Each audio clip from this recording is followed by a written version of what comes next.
suppressing dissent. I'm going to start with kind of the way that the administration has been attacking both domestic and international judges.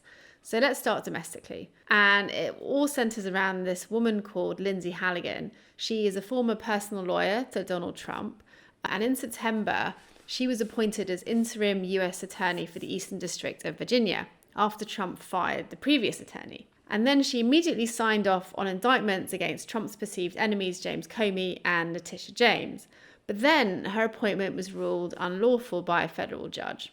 And since then, the Department of Justice and federal judges have been in kind of a battle, with the Department of Justice repeatedly trying to appoint Lindsay Halligan and then judges saying it's unlawful, and note that she's not yet been approved by the Senate.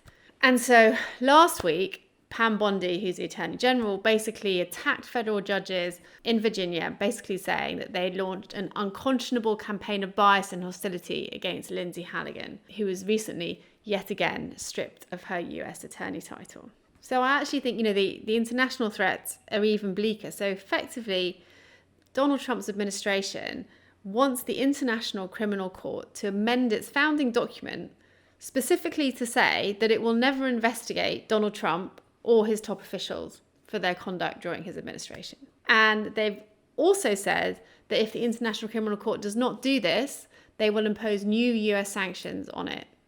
So this is kind of a blatant threat on an international body. And you have to wonder what it exactly is that the administration is planning on doing, that they want the court to say it's never going to investigate them.